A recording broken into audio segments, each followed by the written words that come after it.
لیکن اس محبت کے اس میں آپ بہہ جائیں اور اس پیسے سے محبت کے نتیجے میں وہ حقوق ادا نہ کریں مالی جو آپ کے ذمے واجب الادا ہیں، وہ ہے شح مطاع۔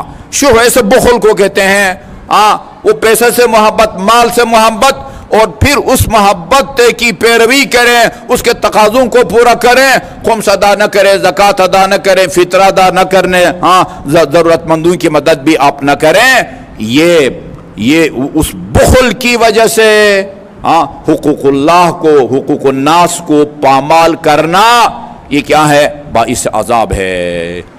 جن اعمال گناہوں کی وجہ سے خدا روز قیامت انسان کو سزا دے گا ان میں سے ایک شح مطاع ہے، شح مطاع۔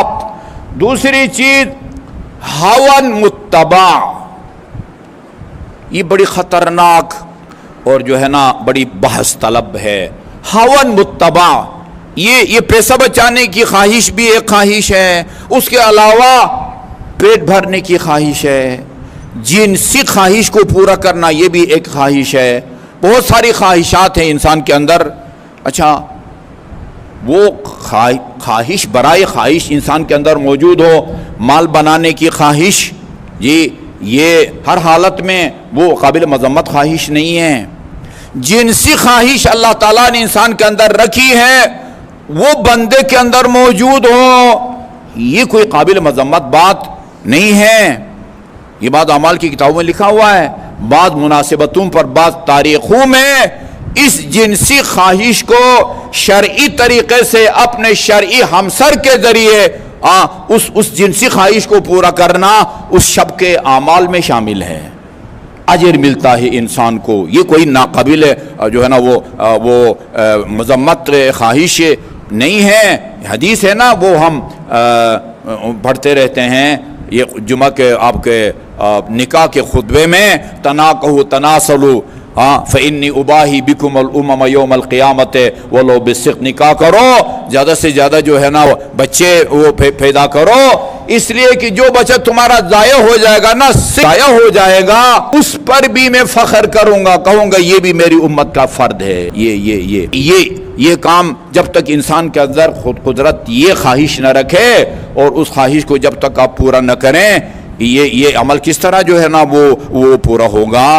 ہوا متبع، یعنی بندہ اسیر بن جائے اس خواہشات نفسانی کی۔ روایت پہلے میں آپ کو سنا چکا ہوں، جہنمیوں کی اکثریت دو قسم کے خواہشوں کو پورا کرنے کے چکر میں جو ہے نا وہ جہنم میں جائے گی۔ دو قسم کی خواہشیں، ایک پیٹ، آپ تجزیہ کریں ذرا گھر بیٹھ کے بھی اور ابھی بھی آپ سوچیں، پیٹ بھرنے کی خاطر بندہ کیا گناہ کرتا، سنگین رونگٹے کھڑے ہو جاتے ہیں پیٹ کی خاطر بندہ سود لیتا ہے۔ سود کے بارے میں جو روایت ہے، بڑے علماء کرام نے، ہمارے شیخ مرتضیٰ انصاری جیسے بزرگوں نے اپنی وہ کتاب المقاصد المحرمہ کے اندر لکھا، 1 درہم سود کھانا کتنا سنگین گناہ ہے۔ 1 درہم سود، اس لیے بندہ کھاتا ہے سود پیٹ کی خاطر۔ یہ رشوت سڑکوں پر کھڑے ہو کے یا اداروں میں یہ رشوت جو لی جاتی ہے، جس کے بارے میں رسول خدا نے فرمایا، الراشی والمرتشی کلاہما فی النار، رشوت لینے والا بھی جہنمی ہے اور دینے والا بھی جہنمی ہے۔ یہ کس کے لیے لے جاتے ہیں؟ پیٹ کی خاطر۔ جھوٹ بولا جاتا ہے، جھوٹ۔ اب مارکیٹ میں جائیں، وہ سڑک پر فٹ پاتھ پر بیٹھ کے وہ قالیے اور چیزیں بیچ رہے ہوتے ہیں، وہ ایک آپ کو قیمت بتاتا ہے، آپ کہتے ہیں یار کم کرو، یہ زیادہ بتا رہے ہو، کہتا ہے جی یہ قیمت خرید بھی نہیں ہے، سراسر جھوٹ بولتا ہے۔ یعنی جو قیمت تو بتا رہا ہے، یعنی یہ اس سے جو ہے نا تم نے زیادہ قیمت میں اس کو خریدا ہے، پھر تیرا دماغ خراب ہے، سڑک پر بیٹھا ہوا ہے اور وہ اس سے وہ جس قیمت پر خریدا ہے اس سے بھی کم قیمت میں، وہ صرف یہ اپنے خریدار کو دھوکہ دینے کے لیے، یہ تو اس کی خرید بھی نہیں ہے جی جو آپ جو ہے نا وہ کہہ رہے ہیں، وہ جو پیٹ کی خاطر ملاوٹ پیٹ کی خاطر ہے۔ فرمایا لیس منا من غش، یا من غش فلیس منا، وہ غش کرنے والا۔ ہم لاہور ہوتے تھے، وہاں ایک دودھ والا ہمیں دودھ دینے آتا تھا، عمر دین ان کا نام تھا۔ ہم اس سے بڑے فری تھے، کافی سالوں سے ہمیں وہ دودھ دیتا تھا۔ میں نے ایک دن اس سے کہا، مردین یہ جو دودھ دیتے ہو اس میں پانی میں دودھ ملا کے دیتے ہو یا دودھ میں پانی ملا کے دیتے ہو؟ کہا نہیں جی میں دودھ میں پانی ملا کے دیتا ہوں، پانی میں دودھ ملا کے نہیں دیتا۔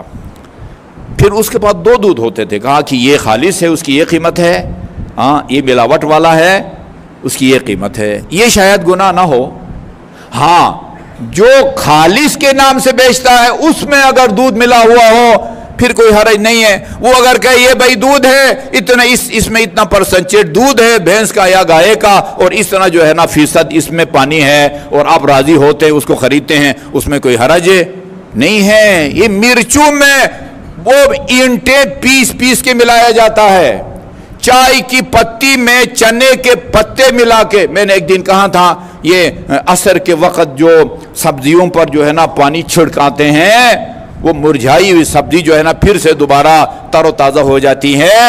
وہ ایک لطیفہ پڑا تھا، وہ دکاندار گیا سبزی والے کے پاس، وہ یوں پانی جو ہے نا چھڑکا رہا تھا، تو اس نے دکاندار سے کہا یار یہ اگر ہوش میں آ گئی ہے نا تو مجھے 1 کلو جو ہے وہ تول کے دے دو۔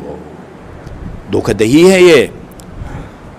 بیک وقت 2 جرم کرتا ہے، وہ باسی ہے اس کو جعلی طریقے سے تر و تازہ ظاہر کر کے آپ کو بیچ رہا ہے، پانی اس کے اندر جذب ہوتا ہے، 1 کلو کا وٹا ایک طرف رکھے ایک طرف سبزی، وہ پوری سبزی نہیں ہے اس کے اندر پانی۔ یہ ساری خرابیاں حرکتیں کس لیے کی جاتی ہیں؟ پیٹ کی خاطر۔ علی علی حق ہے، علی حق ہے، علی حق ہے، علی علی جدھر حق ہے ادھر مولا، جدھر حق ہے ادھر